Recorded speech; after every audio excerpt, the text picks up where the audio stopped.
The AI your child used at school today was designed in a Pentagon office. No one else tells you that because the real history of artificial intelligence is not what you were taught and not what the powerful people want you to know. So this is the military AI history that they never put in school textbooks. And it all started on a college campus in 1956. At the center of this is a young math professor named John McCarthy. And look, this guy's probably brilliant, but he was also deeply and genuinely frustrated. Because for years, he'd been trying to get people to take seriously the idea that a machine could one day imitate the human mind. And in 1956, when computers were still the size of a room and could barely play tic-tac-toe, most of his colleagues thought that he was out of his mind. But that's where the story begins. But here's where it gets interesting. Because a few years later, a completely different kind of person showed up. A guy who isn't a technical person nor a military person. He's a psychologist named Lick. And he walked into a Pentagon office with nearly $10 million and basically a permission slip to build something the world had never seen before. It's not for you or your family, it's for the military. This is the history story that you wish you had in school, and we're going to connect the dots together from then all the way up to the phone in your pocket today.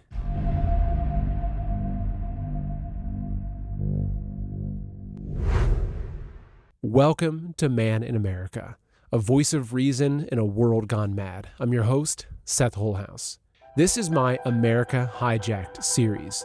It's an investigative history. We're digging through the archives, we're pulling the original documents and presenting the receipts. Specific decisions, specific people, specific money. We go back to the exact moments when things changed, find out who made the call and why, and then we follow the money until the bigger plan comes into focus. So I'm going to take you on a journey today. And by the time that we're done, you're going to look at every piece of technology in your home differently. Your phone, your smart TV, the AI tool that your kids are using at school right now, all of it. Because here's the thing I want you to understand before we dive in. There's a pattern to how power works in this country. And once you see the pattern, you see it everywhere. The government identifies what they consider a threat. Then they pour money into a technology to fight that threat.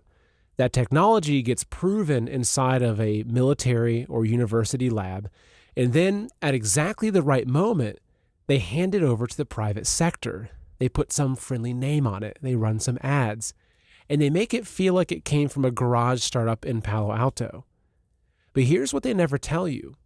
When the threat fades, the technology doesn't go away. It just gets pointed somewhere else. It happened with the internet. It happened with GPS. And it happened with artificial intelligence.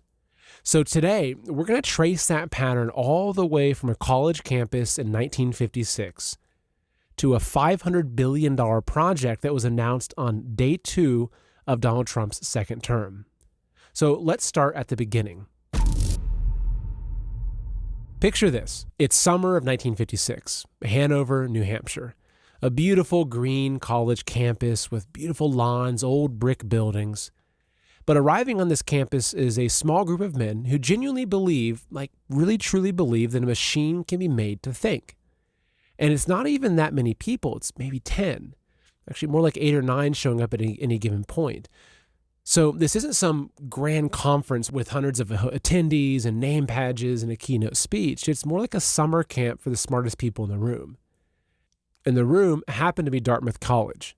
Now, McCarthy knows he has a problem. Nobody outside this room takes the idea seriously. The academic world just isn't really interested. The public doesn't know it exists. So he does something really clever, something that, looking back, was possibly one of the most consequential branding decisions in American history. He picks a new name for the field that he's trying to build. He doesn't choose names that already exist, like cybernetics or automata theory. They've got baggage. He picks something new, artificial intelligence. It sounds neutral, it's clean, it's unthreatening. He wants the idea to travel. He wants it to survive long enough to become real. So he gives it a name that won't scare anyone away. It's smart, isn't it? Now, here's the part that they leave out of every textbook. So when McCarthy goes looking for the money to fund this gathering, he goes to the Rockefeller Foundation. Imagine that. And the Rockefeller Foundation greenlit it with a grant of $7,500. That's it, $7,500. That was the seed money for the field that is now worth trillions. But here's what's even more important than that. In the years that followed Dartmouth, it was the Office of Naval Research and the U.S. Defense Department that became the primary funders of artificial intelligence research in America. The National Academies of Science put it in writing. From the 1960s through the 1990s, the Pentagon's own research arm, DARPA, the Defense Advanced Research Project Agency, provided the bulk of the nation's support for AI research.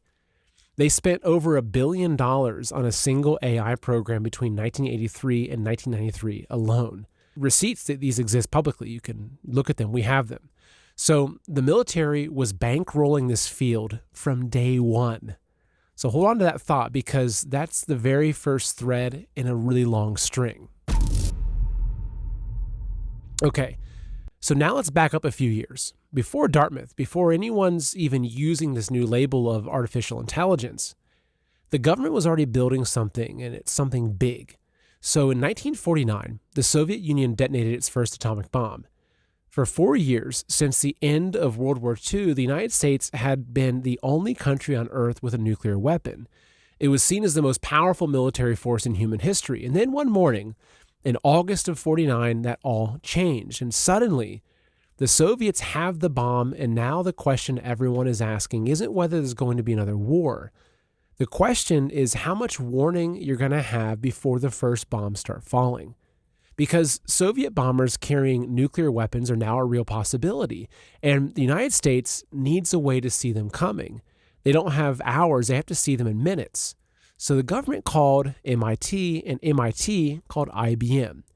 And together, they built something that had never existed before, a real-time nationwide radar network powered by the most powerful computers on Earth. They called it SAGE. It stands for Semi-Automatic Ground Environment. Seemingly unresistible.